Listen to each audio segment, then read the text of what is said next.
This is no longer the language of deterrence. This is the language of execution. Iran says it has entered the 75th wave of what it calls Operation Promise Truth 4. And at the center of this phase is a claimed strike on the Prince Sultan Air Base in Saudi Arabia. This is not a peripheral installation. This is one of the most critical nodes of American air power in the region, hosting F-15s, F-16s, and F-35s alongside reconnaissance aircraft, airborne warning systems, and the command architecture that links U.S. operations across multiple theaters.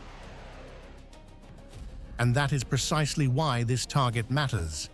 Because what Iran is signaling here is not symbolic retaliation, but a willingness to go after the operational backbone of U.S. military presence. Prince Sultan functions as a command and control hub, a center where surveillance, strike coordination, and aerial dominance converge. But this campaign is unfolding across two fronts. Alongside the strike on a US-linked base, Iran's army claims it launched drone attacks on Israel's aviation industry complex, the IAI facilities near Ben Gurion. These are not symbolic targets. These facilities sit at the core of Israel's ability to produce drones, missile systems, and advanced air defense technologies.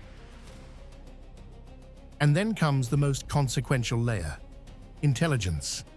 Iranian statements claim that new deployment locations of Israeli forces have been identified, including attempts to conceal personnel inside civilian settlements. The warning is explicit: concealment will not ensure survival. This suggests a shift from fixed infrastructure targeting to tracking human movement, a far more complex and escalatory phase of warfare.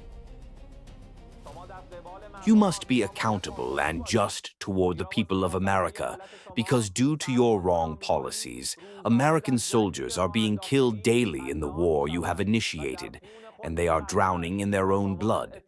Yet you refrain from informing the American people and their families of the real statistics of the dead and wounded, and you heavily censor war news. If your criminal army were to accurately and timely report the real statistics of the dead and wounded, you would face the collapse of the structure of your cowardly and fearful army and the disobedience of your soldiers toward their commanders, along with strong resistance from your own people in America, who would not allow you to send their children to their deaths.